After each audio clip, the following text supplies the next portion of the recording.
Dans le Coran, censé être une parole divine de la première à la dernière phrase, Allah parle de beaucoup de choses. Il raconte par exemple des témoignages historiques sur d'anciens prophètes, des lois avec des interdits ou des obligations, des leçons de morale, des descriptions de la vie dans l'au-delà après la mort, soit en enfer, soit au paradis. Mais on trouve aussi parfois dans le Coran des versets où Allah parle des contemporains du prophète Mohammed qui ont refusé de croire en sa mission prophétique et qui l'ont pris pour un fou ou pour un menteur. Et un des nombreux arguments invoqués par les personnes qui ont accusé Mohammed d'avoir inventé sa mission prophétique divine pour des raisons psychiatriques ou malhonnêtes, c'est qu'en tant que prophète divin, Mohammed aurait pu demander à Dieu de faire apparaître un miracle à la vue de tous, afin de faire taire instantanément ceux qui l'accusent de raconter n'importe quoi. Mais durant les 23 années de la mission prophétique de Mohammed, durant lesquelles il a récité au compte-gouttes le Coran autour de lui, Allah n'a manifestement jamais envoyé le moindre miracle à Mohammed, et il s'en est même expliqué à plusieurs reprises dans le Coran. Ma démonstration d'aujourd'hui se basera donc uniquement sur des versets du Coran, et cela pour une raison simple. Ce que je vais juger pour vous dans cette vidéo, ce sont les arguments d'Allah, sa rhétorique, la capacité d'Allah à donner une explication logique sur le sujet des miracles. Donc, j'anticipe d'emblée les contradictions inutiles à répondre à la démonstration de ma vidéo. Ce n'est pas la peine de me parler des hadiths sahih qui récitent des témoignages sur des scènes datant de 2 siècles en arrière, auxquels ils n'ont pas pu assister eux-mêmes. Même si dans un hadith sahih vous trouvez la trace d'un miracle, déjà ça ne contredit en rien le thème de ma vidéo d'aujourd'hui, qui est les arguments utilisés par Allah dans le Coran afin de se justifier, afin d'expliquer pourquoi il ne peut ou ne veut pas envoyer de miracle à Mohammed. Et ensuite, dans le fourre-tout des hadiths, je peux très bien vous sortir un hadith sahih contradictoire dans lequel le prophète Mohammed dit que contrairement aux autres prophètes d'Allah qui ont reçu des miracles, eh bien Mohammed, ce qu'il a reçu, c'est l'inspiration divine. Bref, le sujet de la vidéo, c'est bien la façon dont Allah a justifié dans le Coran pourquoi il n'envoie pas de miracle au prophète Mohammed. Je me focalise donc uniquement sur le Coran et j'anticipe d'emblée une autre objection inutile qu'on pourrait faire en se servant du Coran. C'est pas la peine de me sortir de votre chapeau le premier verset de la sourate 54 qui dit « L'heure approche et la lune s'est fendue », en sous-entendant que Mohammed récite ce verset en ayant eu sous ses yeux la lune coupée en deux. Parce que premièrement, dans ce verset, Allah ne précise pas quand cette lune se serait fendue. Cette lune fendue aurait pu l'être dans le passé bien avant Mohammed, et ce passage peut même parler d'une lune fendue au moment de l'heure de la résurrection, cette fameuse expression coranique, donc dans le futur après Mohammed. La preuve, dans la continuité des versets suivants, les versets 6 et 7 tendraient à prouver que le contexte de cette expression de la lune fendue, ce serait le jour de la résurrection à la fin des temps.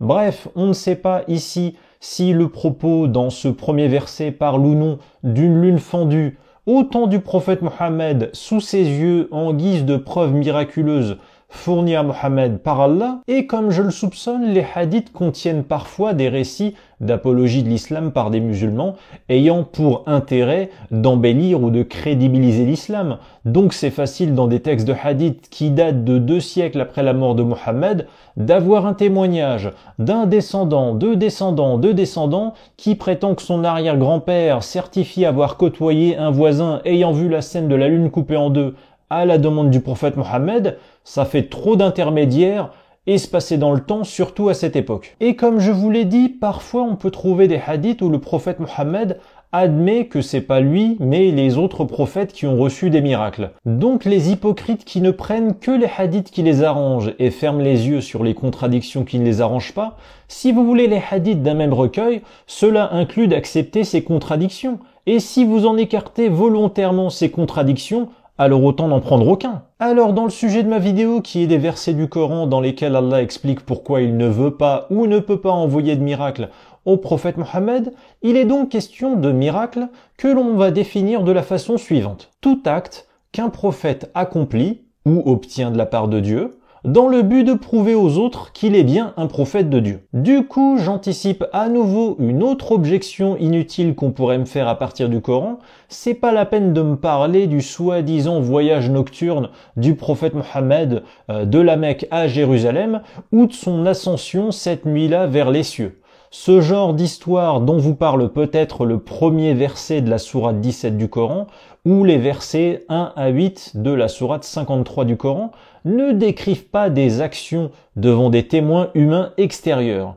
C'est juste Mohammed qui, au pire, prétend avoir vécu ça la nuit, quand tout le monde dormait sans doute, mais il n'est pas question ici de Mohammed qui a annoncé à l'avance qui va léviter et voyager dans les cieux devant témoins. Et d'ailleurs, dans ces deux passages, Allah dit bien qu'il lui a fait voir au singulier, lui, donc lui Mohammed, et lui a fait voir à Mohammed ces merveilles divines durant ces épisodes. Donc c'est uniquement Mohammed qui aurait vécu ces voyages nocturnes extraordinaires. Le seul témoin oculaire de ça, c'est Mohammed au singulier. On n'est donc pas dans le miracle qu'un prophète doit générer ou invoquer devant les autres, devant des humains, afin de leur montrer qu'il est bien envoyé par Dieu. J'ajoute enfin que le sujet du miracle ou du signe divin n'est pas à confondre nécessairement avec la notion plus large de preuve dont parle aussi le Coran. Car parfois dans le Coran, une preuve, ça signifie un objet concret, en effet. Par exemple, la chamelle d'Allah pour les Thamoud, sourate 7, verset 73, qui est qualifiée de preuve. Mais à d'autres moments, c'est le contenu du Coran qui est qualifié par Allah de preuve. Or, la preuve que le Coran est divin, c'est que le Coran dit qu'il est divin, c'est un raisonnement circulaire. C'est le Coran qui s'auto-valide lui-même. C'est pas un miracle, c'est pas un phénomène extérieur au Coran pour appuyer le Coran. Or, c'est cela que des incrédules ont réclamé à Mohammed. D'ailleurs, dans des passages très significatifs du Coran, les mécréants qui refusent de croire en la mission divine de Mohammed réclament à Mohammed des miracles concrets pour le croire, et plein d'exemples de miracles réclamés sont listés, par exemple à la sourate 17 du verset 89 au verset 93. Allah le dit bien ici, la plupart des gens qui persistent à mécroire en l'islam et à qui les propos du Coran ne suffisent pas réclament d'observer des miracles concrets, du style faire jaillir des choses de la terre, comme des sources d'eau, des jardins, ou faire tomber le ciel en morceaux, ou qu'il apparaisse une belle maison à Mohammed, ou que Mohammed soit élevé au ciel devant eux, etc. Bref, ils veulent assister à un miracle sérieux, concret, et pas un simple verset qui auto-valide sa divinité lui-même ou un verset qui annonce qu'un miracle est arrivé la veille. Et d'ailleurs, selon le Coran, Allah en a déjà fait des miracles pour des prophètes avant Mohammed. Exemple, sourate 7 du verset 104 au verset 107. Moïse peut sortir un miracle d'Allah devant Pharaon en jetant son bâton qui va alors se transformer en serpent. Donc ça devrait être facile pour Allah de reproduire ne serait-ce que ce genre de petit miracle pour Mohammed. Mais je vous annonce un scoop, Mohammed n'était pas un vrai prophète divin et il le savait, et il avait donc conscience du fait qu'aucun dieu ne produirait le moindre miracle pour lui, capable d'être annoncé à l'instant présent ou à l'avance par lui, visible devant témoins, et voici comment cela est justifié, soi-disant par Allah, dans le Coran. Sourate 6, verset 37, voici ce qu'Allah dit dans le Coran. Et ils disent, pourquoi n'a-t-on pas fait descendre sur lui, Mohammed, un miracle de la part de son Seigneur? Dit, certes, Allah est capable de faire descendre un miracle, mais la plupart d'entre eux ne savent pas. Alors rassurez-vous, c'est normal si cette justification vous semble incompréhensible, car cette justification est en effet absurde. Dans ce verset, Allah dit à Mohammed que quand des gens l'interrogent sur pourquoi Dieu n'a fait descendre aucun miracle divin sur Mohammed, Mohammed doit alors leur répondre « Mais bien sûr qu'Allah est tout à fait capable de faire descendre un miracle sur moi, mais vous le savez pas ?» Mais évidemment qu'ils le savent pas. Les gens à qui Allah refuse d'envoyer un miracle ne savent pas qu'Allah est capable de leur envoyer un miracle. La réponse d'Allah est un raisonnement absurde. C'est de la logique chronologique inversée. D'abord Allah doit leur envoyer un miracle, et ensuite seulement les gens auront la capacité de juger qu'Allah s'est envoyé un miracle. La réponse d'Allah ici, on dirait une répartie absurde d'un mec qui n'a aucun argument, mais qui te fait croire qu'il a eu le dernier mot. Du genre, mais oui, je suis capable d'envoyer un miracle si je veux, mais vous le savez pas. Ah, Ah, alors? Ah, vous la ramenez moins, hein? Je vous jure, c'est de ce niveau-là. J'aurais dû appeler cette vidéo « Les réparties de comptoir de bistrot d'Allah ». On poursuit. Sourate 6, verset 109. Allah, soi-disant, a dit ceci, et ils jurent par Allah de toute la force de leur serment que s'il leur venait un miracle, ils y croiront. Dit, en vérité, les miracles ne dépendent que d'Allah. Mais qu'est-ce qui vous fait penser que quand cela arrivera, ils n'y croiront pas? Mais bordel, envoie-les, tes miracles, s'ils sont suffisamment impressionnants, alors les gens y croiront. Je rappelle que déjà de base, dans la contradictoire religion islamique, Allah guide ou égare qui il veut. Donc Allah peut créer des miracles suffisamment efficaces pour que les gens en soient convaincus. Ça rime à quoi cet argument absurde? Ça se sent que Mohammed est un humain qui panique de ne pas pouvoir justifier qu'Allah refuse de lui envoyer des miracles, alors il se cherche des excuses et tente l'inversion accusatoire en mode « Oh bah les miracles, ça dépend que d'Allah, mais qu'est-ce qui vous dit que quand les miracles arriveront, vous n'allez pas persister à refuser d'y croire ?» Mais envoie-les déjà les miracles, qu'on puisse y croire ou non. Vous avez vu le raisonnement à l'envers? Allah refuserait d'envoyer des miracles parce que les gens pourraient ne pas y croire. Mais Allah devrait être capable de tout. Donc pourquoi craint-il de ne pas pouvoir envoyer des miracles suffisamment impressionnants, suffisamment efficaces pour qu'on y croie? Pourquoi suppose-t-il d'avance que ces miracles ne vont pas convaincre et donc il n'en envoie pas? C'est une sorte d'inversion accusatoire où les gens reprochant à Allah de ne pas envoyer de miracles se retrouvent à passer pour les gens trop fermés d'esprit sur les miracles pour qu'Allah daigne leur envoyer des miracles. Mais envoie une chèvre qui clignote en vert fluo et qui vole dans le ciel en laissant une traînée de flatulence aux couleurs de l'arc-en-ciel derrière elle, et je te jure qu'à un moment donné, ça va être trop bizarre, trop miraculeux comme spectacle pour que les gens fassent comme si c'était normal de voir ça sous leurs yeux. C'est quand même pas compliqué de produire un miracle qui sort de l'ordinaire quand on est Allah normalement. Et enfin, un troisième exemple d'argument absurde qui permet à Allah de justifier qu'il n'envoie pas de miracle au prophète Mohammed, sourate 17, verset 59. Rien ne nous empêche d'envoyer les miracles, si ce n'est que les anciens les avaient traités de mensonges. Nous avions apporté aux Thamoud la chamelle qui était un miracle visible, mais ils l'ont maltraité. Et puis nous n'envoyons de miracle qu'à titre de menace. Donc Allah nous dit ici que les anciens avaient traité de mensonges ces miracles, alors il ne veut pas en envoyer aux générations suivantes. Alors déjà, pourquoi faire payer à des gens le tort de leurs ancêtres?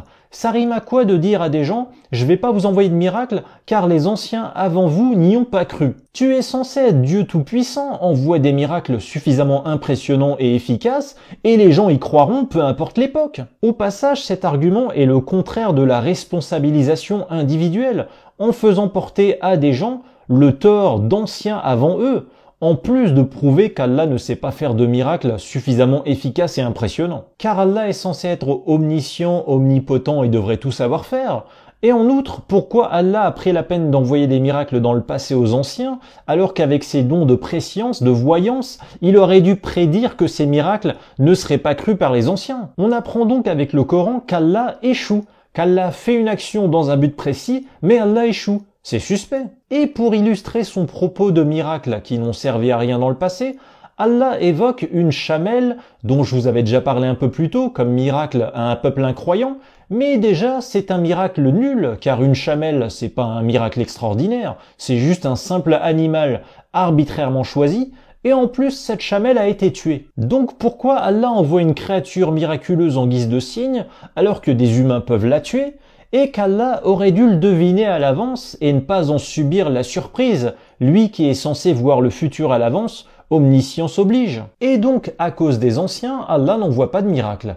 Et il le dit enfin, nous n'envoyons de miracle qu'à titre de menace. Or, Allah, censé être le maître du destin, dit dans le Coran qu'il guide et égare qui il veut, et qu'une personne ne croit et ne veut le droit chemin que si Allah le veut.